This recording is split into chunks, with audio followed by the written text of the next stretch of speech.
विश्वानि देव सवितरदुरितानि परासुव यद्भद्रं तन्न आसुव। ॐ सहना भवतु सहनौ भुनक्तु सह वीर्यं करवावहै तेजस्विनावधीतमस्तु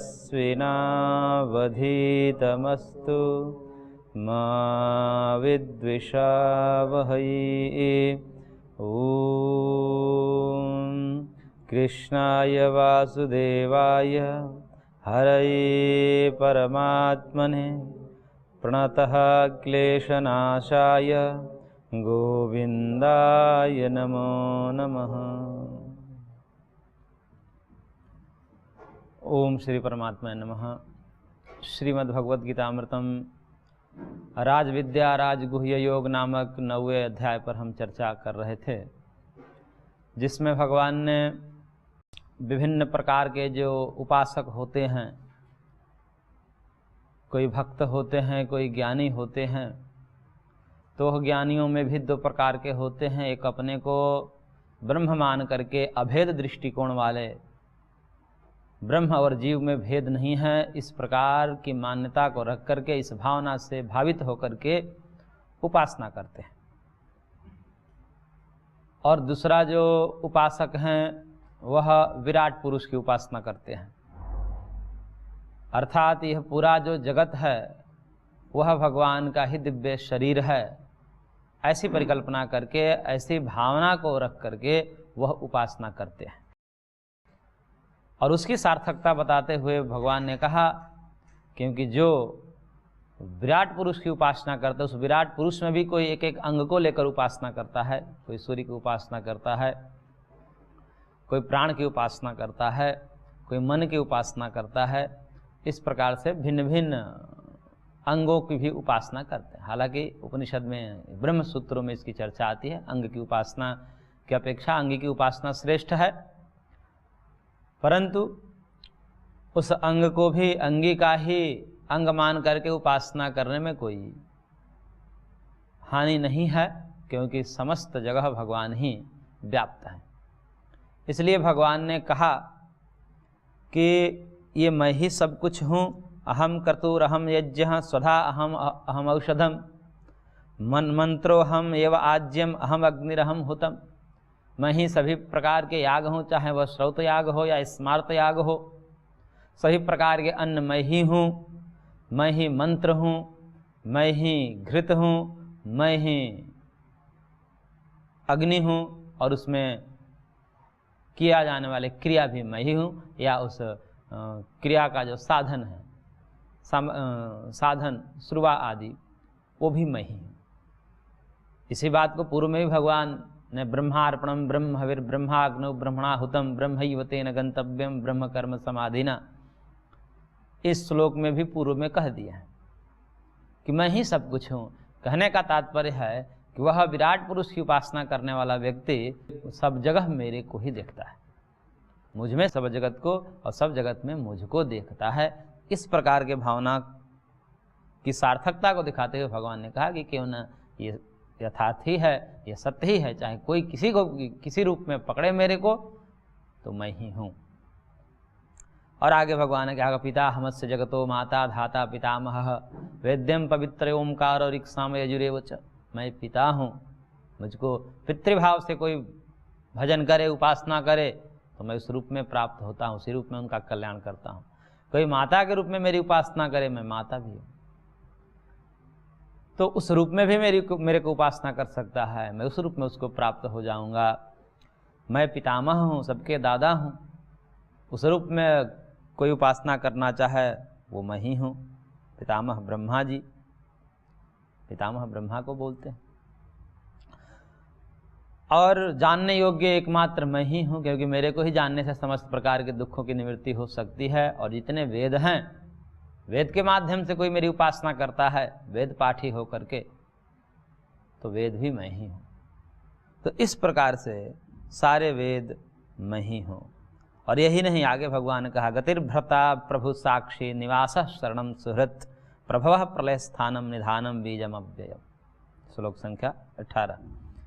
मैं ही समस्त कर्मफल का, मैं कर्मफल मैं ही हूँ, मैं ही समस्त जीवों को भरण पोषण करने वाला हूँ, मैं उनका प्रभु हूँ, स्वामी हूँ, उनके कर्मों का साक्षी हूँ, उनका आश्रय हूँ, और वो मेरे शरण में आते हैं तो मैं उनके दुखों को हर लेता हूँ, इसलिए मैं शरण उनका हूँ, वो मेरे शरणागत हो तो मैं उनका शरण हूँ, और मैं सुहृद हूँ, बिना किसी प्रति उपकार की भावना से मैं उनका कल्याण चाहता हूँ, कल्याण की बातें बताता हूँ, और मैं उत्पत्ति और प्रलय का भी स्थान मैं ही हूँ। इस जगत की उत्पत्ति मेरे से ही होती है, मेरे आश्रय से होती है, प्रलय भी मेरे आश्रय से होता है, इसलिए सर्वाधार सर्वेश्वर मैं हूँ।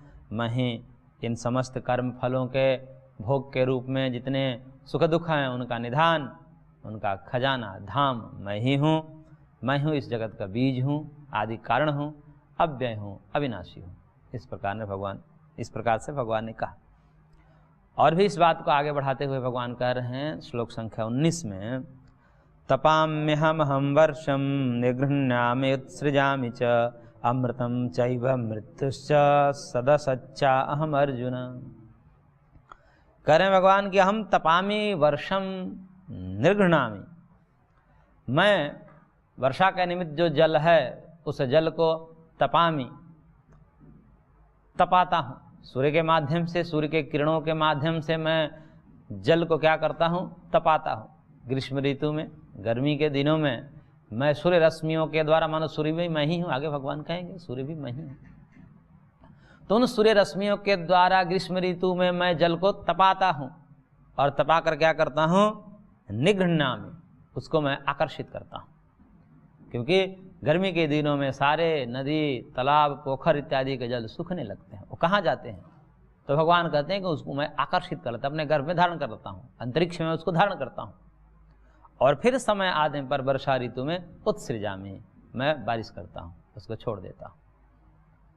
तो मैं ही इन सब ऋतु परिवर्तन के माध्यम से, चाहे बारिश कराना हो या सूखा पड़ाना हो, जल को आकर्षित करना हो गर्मी के दिनों में, बरसात के दिनों में उसको वर्षा के रूप में उत्सृजन करना हो, वो सब मैं ही कराता हूँ। मानो मैं ही उस सब का मूल हूँ, मैं ही अमृत हूँ, और मृत्यु भी मैं ही हूँ। यानी को नाश रहित पदार्थ जो इस जगत में हो वो भी मैं ही हूँ, अविनाशी हूँ मैं, और मृत्यु भी मैं ही हूँ। नाश भी मेरे से होता है, कुछ भी चीज़ों का नाश होता है तो मेरे से ही होता है, मैं ही उसका मूल हूँ। तो मृत्यु का भी मूल मैं ही हूँ, और अमृत तो है ही हूँ, और सच्चा असच्चा हम अर्जुन, मैं सत भी हूँ, मैं असत भी हूँ। सत का मतलब होता है व्यक्त, और असत का मतलब होता है अव्यक्त। यानी कि व्यक्त जगत में भी हूँ, और इससे अतिरिक्त जो अव्यक्त है, जो अदृष्ट गोचरित है, अतीन्द्रिय है, जो हमारे आंखों से नहीं दिख रहा है, वो भी मैं ही हूँ, और जो दृष्टि की गोचरित हो रहा है इस स्थूल जगत में, वो भी मैं ही हूँ। तो इस प्रकार से व्यक्त, अव्यक्त, कारण, कार्य सब मैं ही हूँ। कारण कार्य रूप में देखें तो व्यक्त हो जाएगा सत, और कारण रूप में देखें तो अव्यक्त, वो जो अतीन्द्रिय प्रकृति माया शक्ति हो जाएगी, वो सब कुछ मैं ही हूँ। और भी आगे भगवान कह रहे हैं, देखिए श्लोक संख्या 20 में, त्रैवेद्या माम सोमपाह पूत पापा यज्जैरिष्ट्वा स्वर्गतिं प्रार्थयन्ते ते पुण्यमासाद्य सुरेंद्र लोकम अश्नन्ति दिव्यान् दिवि देव भोगान्। भगवान करेंगे त्रैविद्या सोमपाह पूत पापा माम यज्जैः इष्ट्वा स्वर्गतिं प्रार्थयन्ते। त्रैविद्या, ये जो ज्ञान कर्म उपासना को बतलाने वाली जो त्रैविद्या है, यानी कि वेद विद्या, इन वेद विद्या के माध्यम से जो सकामी हैं, यानी कि जिनको कामना है, स्वर्ग आदि की कामना को करने वाले, इन वैदिक कर्मकांड के द्वारा सोमपाह, सोमयाग होता है, उस सोमयाग में सोमरस का पान करते हैं, इसलिए सोमपाह कहा, यानी कि याज्ञिकाः, जो याज्ञिक है, सोमयाग को करने वाले, ज्योतिष्टोम आदि बड़े यागों को निष्पादित करने वाले, जो सोमरस के पीने वाले, और उससे क्या होते हैं, पूत पापाः, जिसके पाप जो है विगत हो गए हैं, हट गए हैं, नष्ट हो गए हैं, ऐसे पाप रहित पुरुष, त्रैविद्या से कथित समर्थित जो श्रौत याग है, उस श्रौत याज्ञों के अनुष्ठान के द्वारा यज्ञ ही इष्टवा यानी कि मेरे को ही उन यज्ञों के द्वारा, जो भी श्रौत याग है, अग्निष्टोम इत्यादि, उन याज्ञों के द्वारा वो मेरे को ही यजन पूजन करते हैं, क्योंकि उन यज्ञों के द्वारा भी जो यजनीय हैं वो तो मैं ही हूं। तो इसलिए यज्ञेन यज्ञमय जंत देवास्तानि धर्माणि प्रथमान्यासन, जो वेद में कहा कि यज्ञेन यज्ञम अयजंत देवा, उस यज्ञ के द्वारा, उस यज्ञनीय पुरुष की पूजा की पहले देवताओं ने। तो इसलिए यज्ञ के माध्यम से पूजनीय कौन है, तो करेगा मैं ही हूं। यानी कि यज्ञ के माध्यम से विभिन्न कामनाओं को प्राप्त करने के लिए जो भी यजन पूजन कर रहे हैं वो मारो मेरी ही उपासना कर रहे हैं, क्योंकि मैं ही उन यज्ञों का भी फल मैं ही हूं, यज्ञों का भी फल मैं ही हूं। ऐसा सुप्तेषु जागर्ति भूतेषु परनिष्ठित, और ऐसा चैव अग्निहोत्रम च फलम चैव अग्निहोत्रिणाम, समस्त अग्निहोत्र का फल तो भगवान ही। इसलिए उन ज्योतिष्टोम इत्यादि यागों के द्वारा वो मेरे को ही यजन पूजन करते हैं। माम यज्ञ ही इष्टवा, और क्या करते हैं, फल के रूप में क्या प्राप्त करते हैं, तो स्वर्गतिम प्रार्थयन्ते, स्वर्ग की प्राप्ति की प्रार्थना करते हैं, कामना करते हैं, और उनको प्राप्त हो जाता है। जो जिस कामना को लेकर अग्निहोत्रम जिह्यात स्वर्ग काम, स्वर्ग की कामना के लिए अग्निहोत्र करते हैं, और विधि पूर्वक संपन्न करने के पश्चात देह त्याग के बाद उनको स्वर्ग मिल जाता है। तो इस प्रकार से स्वर्गतिम प्रार्थयन्ते, और ते पुण्यम सुरेंद्र लोकम आसाद्य, और जब संपादित करते हैं ये तो फल में क्या मिलता है उनका, वो जो पुण्य फल रूप सुरेंद्र लोकम, इंद्रलोक, स्वर्गलोक, स्वर्गलोकम आसाद्य, उसको प्राप्त करके दिव्य दिव्यान देव भोगान अश्नन्ति, वो दिव्य देवताओं के भोग को भोगते हैं, प्राप्त करते हैं। क्योंकि वहाँ दिव्य भोग होते हैं, यहाँ तो अदिव्य, दिव्य अदिव्य दो प्रकार के भोग होते हैं। तो जो हमारे भोग होते हैं, मनुष्य के जो भोग होते हैं वो अदिव्य होते हैं, इनकी क्वालिटी थोड़ी कम रहती है भोगों की, और देवताओं की जो भोग सामग्री होती है वो दिव्य होती है। तो इसलिए कहा कि सुरेंद्र लोकम अश्नन्ति दिव्यान दिव्य देव भोगान, वह इंद्र लोक या जो स्वर्ग लोक कहिए, उस स्वर्ग लोक को में जा करके उन देवताओं के जो भोग हैं उस भोग को प्राप्त करता है, भोगता है। और फिर करें आगे, तेतम भुक्त्वा स्वर्गलोकम विशालम क्षीणे पुण्यमर्त्यलोकम विशन्ति, एवं त्रयी धर्ममनुप्रपन्ना गतागतं काम कामा लभन्ते। करें कि प्राप्त तो कर लेता है, लेकिन ते तम विशालम स्वर्गलोकम भुक्त्वा, विशाल का मतलब ये हुआ कि काल के दृष्टिकोण से देखे कि बहुत लंबे समय तक, अथवा भोग के दृष्टिकोण से देखे तो विशाल भोग को जो है, स्वर्गलोक के विशाल भोग को भुक्त्वा, भोग कर। जब भोग लेता है, क्यों भोग लेता है, क्योंकि जो भी कर्म अनुष्ठान किया था उससे पूर्व मनुष्य योनि में वो जितने याग करके वो अर्जित किया था पुण्य, वो पुण्य का वहाँ फल भोग लेता है। जब पुण्य अर्जित करके गया था उसका फल भोग लिया तो पुण्य क्षीण हो जाते हैं, फल भोग के पश्चात पुण्य क्षीण हो जाते हैं। और वो फल कौन से, सुख रूपी फल यदि हम भोगते हैं तो हमारा पुण्य क्षीण होता है, दुख रूपी फल भोगते हैं तो हमारा पाप क्षीण होता है। इसलिए किसी को दुख हो रहा है तो समझना चाहिए कि वो निष्पाप हो रहा है, क्योंकि दुख जब आता है तो पाप खत्म होता है, और सुख जब आता है तो समझिए कि पुण्य खत्म हो रहा है, इसलिए सजग हो जाना चाहिए।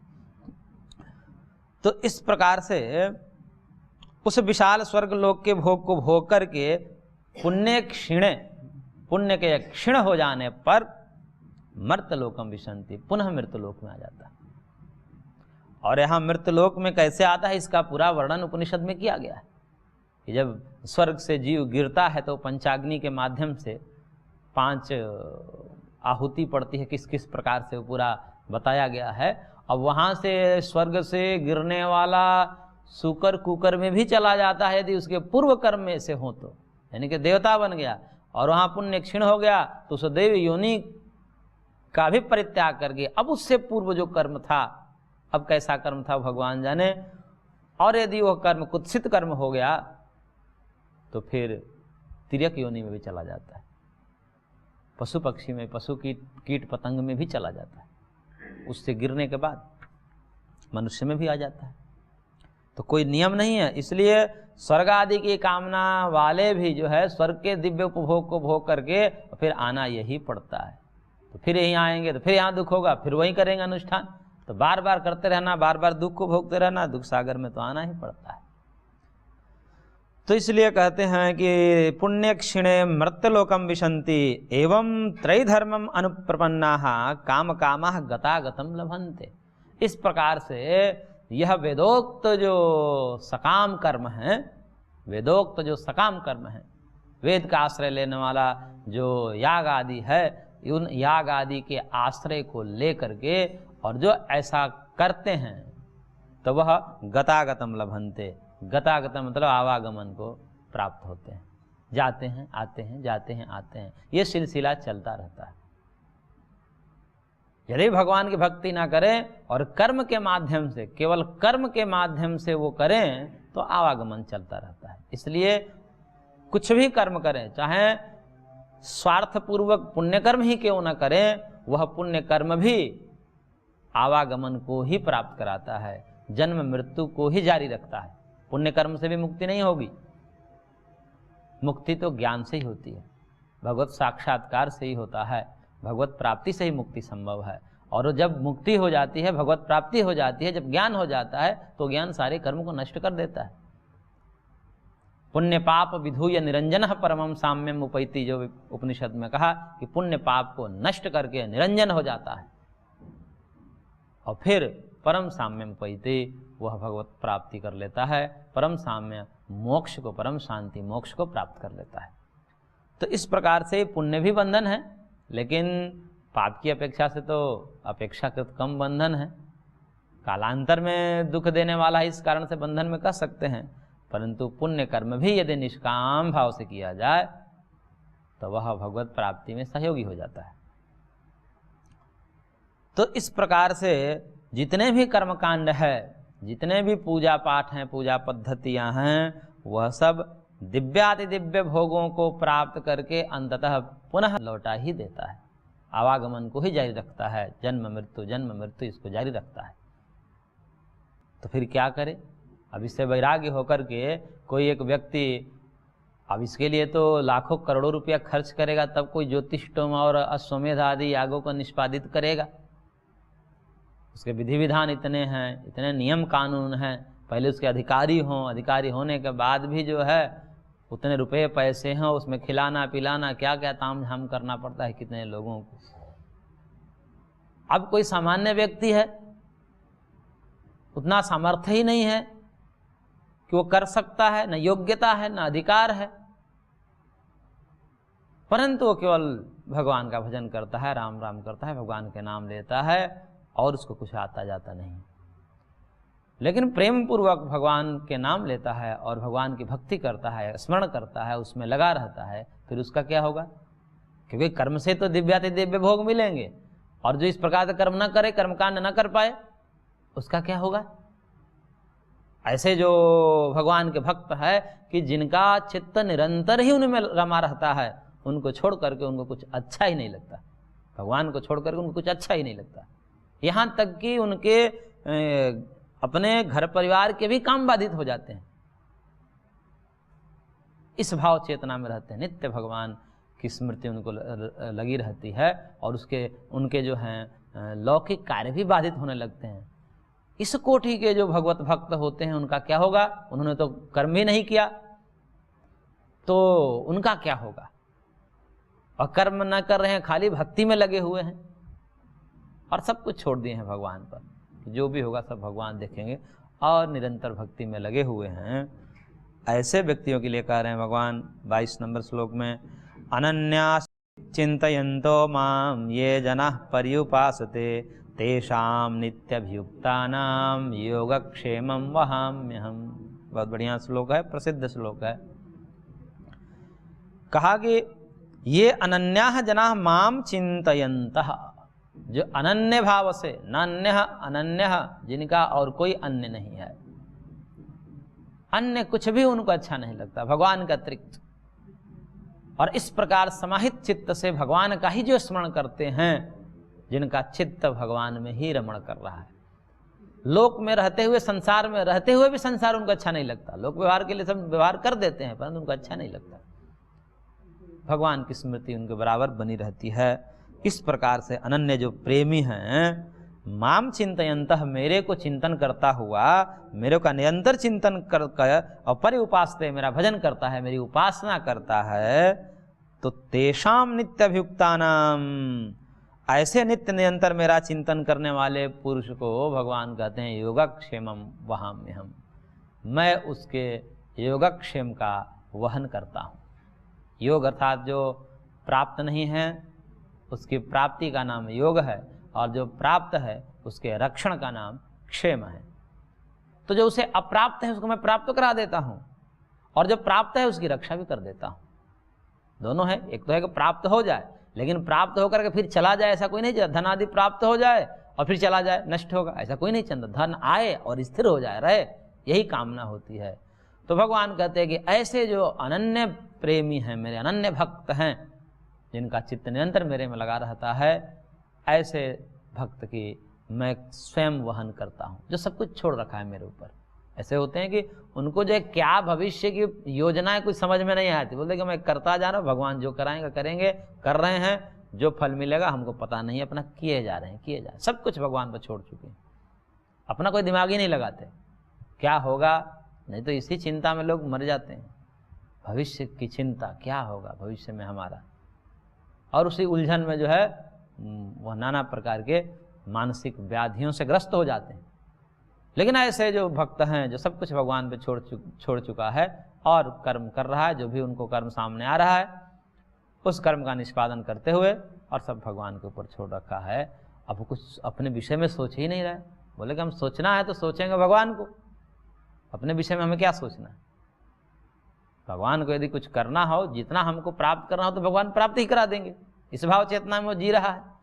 यदि भगवान को जितना सुख दुख हमको देना है या हमारे पूर्व प्रारब्ध के अनुसार हो तो हमें मिल ही जाएगा, या पूर्व प्रारब्ध में जो भगवान हमसे कराना चाहे वो सब करा देंगे।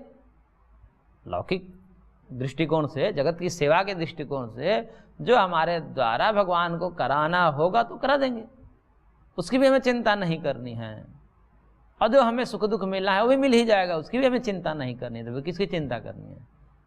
एकमात्र भगवान का चिंतन करना है। तो चिंता छोड़ करके भगवान के चिंतन में ही वो लगा रहता है नित्य। ऐसे भक्त को कहते हैं भगवान कि मैं उसके योगक्षेम की वहन करता हूँ, जो अप्राप्त है उसकी प्राप्ति करा देता हूँ, और जो प्राप्त होता है उसको रक्षित कर देता हूँ। तो लौकिक दृष्टिकोण से उसको कोई हानि नहीं होती है। इसे कहते हैं भक्त होने से, धार्मिक होने से, आध्यात्मिक होने से कोई हानि नहीं होती। यदि हानि हो रही है तात्कालिक रूप से तो वह पूर्व जन्म का प्रारब्ध समझना चाहिए। वह धर्म से या अध्यात्म में चलने से किसी को हानि नहीं होती। धर्म तो सुख का कारण है। भगवान की भक्ति तो ये समस्त व्याधियों, समस्त क्लेशों को मिटाने वाला है। इसलिए भक्ति से कभी उबना नहीं चाहिए। भक्ति तात्कालिक रूप से भक्त को यदि कोई दुख भी हो, कष्ट भी हो, तो उस कर्म के कारण नहीं होता, वो पूर्व कोई पाप कर्म होगा उसके कारण हो सकता है। भक्ति से, धर्म से, अध्यात्म से कभी दुख नहीं हो सकता। दुख को मिटाने का एकमात्र तो प्रकल्प अध्यात्म है, धर्म है, उससे कैसे दुख हो सकता है? तो जो तात्कालिक दुख है वह पूर्व के कर्म का हो सकता है, वर्तमान के कर्म भक्ति रूपी भजन इत्यादि के कारण नहीं होता। ये समझना चाहिए। तो इसलिए भगवान ने बहुत बड़ा आलम्बन यहाँ पर भक्त के लिए दिया कि चिंता मत करो। यदि निरंतर तुम्हारा चित्त हमारे में लगा हुआ है, हमको ही चिंतन कर रहे हो, तो मैं तुम्हारे योगक्षेम की रक्षा करूँगा, मैं योगक्षेम का वहन करूँगा। और इसके अतिरिक्त विभिन्न प्रकार के भी उपासनाएं होती है। ये तो बेचारा कुछ नहीं जान रहा है। भगवान के भजन के अतिरिक्त, भगवान की स्मृति के अतिरिक्त, प्रेम पूर्वक स्मृति के अतिरिक्त ये कुछ नहीं जा रहा। लेकिन अन्य लोग बहुत प्रकार से उपासना करते हैं। अभी ऊपर भगवान ने बताया कि कोई बड़े बड़े याग करके स्वर्गलोक जाना चाह रहा है, तो वह तो उसको स्वर्ग के भोग चाहिए, वो तो भगवान को नहीं खोज रहा है। लेकिन आगे भगवान कह रहे हैं कि सब मेरे कारण ही हो रहा है। मानो कि अनजाने में वो मेरे ही उपासना कर रहा है, उसको पता नहीं है परंतु जाने और अनजाने में वो उपासना मेरी ही कर रहा है, लेकिन अज्ञान पूर्वक कर रहा है, उसको ज्ञान नहीं है। तो जो स्वर्गलोक में सुख की कामना कर रहा है वह भी भगवान की ही कामना कर रहा है।